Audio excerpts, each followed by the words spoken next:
Good morning friends, साथियों नमस्कार। स्वागत है आप सभी का इस वीडियो में। आज मैं आपके साथ क्लिनिकल डिटेल के रूप के अंदर डेंगू का कोर्स ऑफ डिजीज किस तरह से है समझाने जा रहा हूं।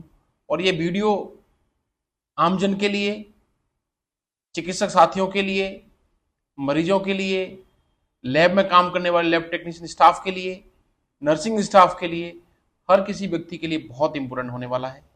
किस तरह से डेंगू का मरीज सीरियस हो जाता है, सीरियस होने के बाद कैसे कॉम्प्लिकेट होता है, किस तरह से हम इंटरवीन कर इस बीमारी को कॉम्प्लिकेट होने से रोक सकते हैं, इसका चर्चा मैं आपके साथ विस्तार से करूंगा।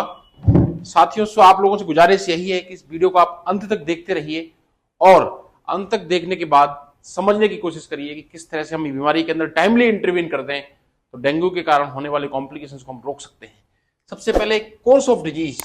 डेंगू की जो बीमारी है उसका कोर्स वो 3 भागों के अंदर हम डिवाइड करते हैं, 3 parts. One is febrile phase, यानी कि पहली जो फेज होती है इनिशियल 3 दिन की, 1 2 3 इनिशियल 3 डेज को हम फिब्राइल फेज बोलते हैं। इस फेज के अंदर मरीज को बुखार आता है। दूसरी फेज होती है क्रिटिकल फेज, जो अधिक इंपोर्टेंट है। क्रिटिकल फेज 4 5 6 इनिशियल, यानी कि अगले 3 दिन 4 5 6 7वें दिन है वो क्रिटिकल होते हैं डेंगू के अंदर। यहाँ अधिक ध्यान रखने की आवश्यकता होती है, जो लोग ध्यान देते नहीं है। फीवर के समय ध्यान देते हैं, उसके बाद पोस्ट क्रिटिकल फेज में लोग ध्यान नहीं देते, यहीं से डेंगू कॉम्प्लिकेट होता है। Number 2। Number 3 is recovery phase, जहां केवल मॉनिटरिंग की आवश्यकता होती है। 6वें 7वें दिन के बाद में डेंगू का बुखार रिकवरी हो जाती है। तो मोस्टली अगर आपने इनिशियल 6 डेज 7 डेज ठीक निकाल लिए हैं तो आपके पेशेंट को कोई दिक्कत नहीं होती है। बट दूसरी जो इंपोर्टेंट फेज आती है डेंगू के अंदर, टेम्परेचर को लेकर के हम चर्चा करते हैं। टेम्परेचर डेंगू के अंदर अभी जो पेशेंट्स हमारे पास आ रहे हैं उनका आप देखिए 103 104 बुखार रहता है। टेम्परेचर क्या रोल है?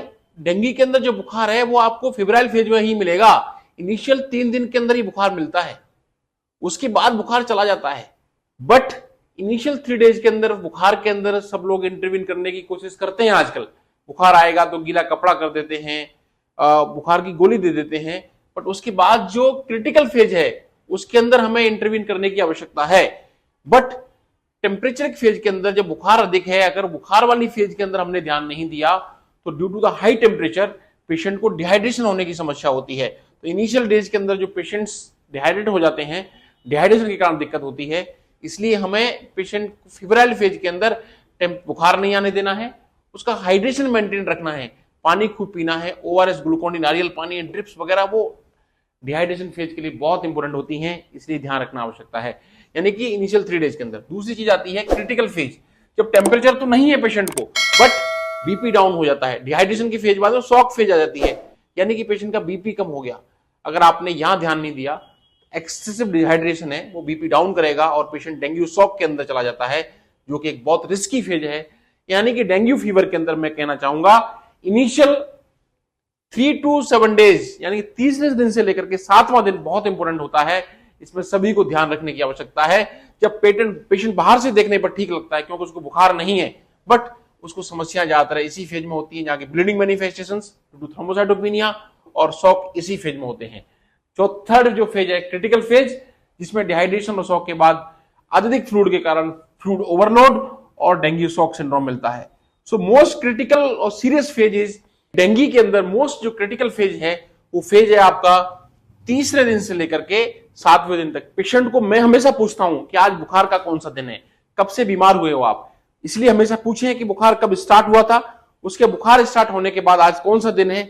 उसके कोर्स ऑफ डिजीज के अंदर 3rd डे से लेकर के 7वें दिन का जो समय है वो क्रिटिकल समय होता है। यहां पर हमें वाइटल मॉनिटरिंग की, थ्रोम्बोसाइटोपेनिया की, लिवर डिस्फंक्शन की, डेंगू शॉक की, ब्लीडिंग की, ये सारी समस्याओं के चांस अधिक होते हैं।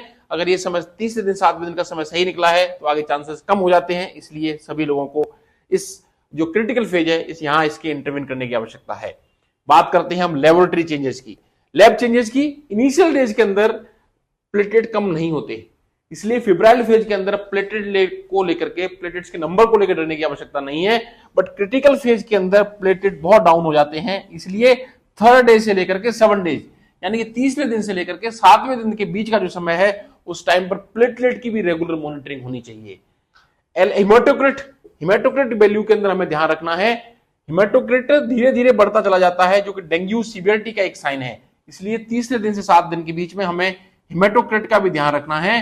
पेशेंट हमारा शॉक के अंदर या फिर किसी रिस्क में तो नहीं जा रहा है, दूसरी आवश्यकता है। तीसरी बात करते हैं हम सीरोलॉजी और बायरीमिया की।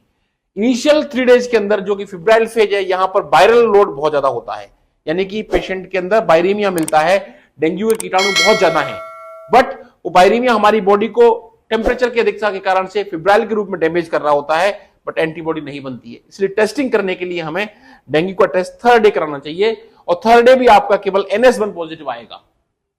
जब NS1 बन जाता है तो क्रिटिकल फेज के अंदर एंटीबॉडी बनना स्टार्ट होती है, जो कि रिकवरी तक जाते जाते 6-7 डेज में IgM और IgG में धीरे धीरे कन्वर्ट होती रहती है। इसलिए डेंगू के अंदर तीसरे दिन से हमें टेस्ट कराना चाहिए 3rd डे पर, जिसमें कि NS1 टेस्ट करना चाहिए जो कि पॉजिटिव आ सकता है। IgM एंटीबॉडी और IgG एंटीबॉडी 7 दिन के आसपास या उसके बाद पॉजिटिव आते हैं, ये ध्यान रखें। इसलिए ओवरऑल कोर्स के अंदर मैंने आपको समझाने की कोशिश करी है, क्रिटिकल फेज तीसरे दिन से लेकर 7 दिन के बीच होती है। इस समय पर हमें डेंगू की टेस्टिंग, डेंगू की वाइटल्स मॉनिटरिंग, हेमाटोक्रिट की जांच, प्लेटलेट्स की जांच, TLC की जांच, लिवर फंक्शन टेस्ट की जांच और BP and others viral parameters की जांच का ध्यान रखने की बहुत आवश्यकता है, क्योंकि इस समय पेशेंट को बुखार नहीं होता, पेशेंट बाहर से देखने में ठीक लगता है, बट सारे पैरामीटर्स डेंगू के पेशेंट्स के इसी समय पर गड़बड़ा रहे होते हैं। इसलिए आपके आसपास कोई डेंगू का पेशेंट है, उसको कोर्स ऑफ डिजीज यानी कि पहले दिन से लेकर के 7 दिन तक कम से कम मॉनिटरिंग की आवश्यकता है, और तीसरा दिन से लेकर 7 दिन जो क्रिटिकल फेज है उसमें अधिक इलाज और ध्यान रखने की जरूरत है। इस कोर्स को मैंने समझाने की कोशिश करी है, आप डेंगू कोर्स को समझें और जो पेशेंट्स हैं उनको ध्यान देंगे, प्रॉपर तरीके से ध्यान देंगे, तो आपका मरीज भी ठीक होगा और जो डेंगू के कारण जो कॉम्प्लिकेशन हो रहे हैं वो नहीं होंगे। क्रिटिकल फेज ज्यादा इंपॉर्टेंट है। धन्यवाद। मैं आपके साथ doctor Ramkesh Parmar, consultant internal medicine, Jaipur, Rajasthan. नमस्ते।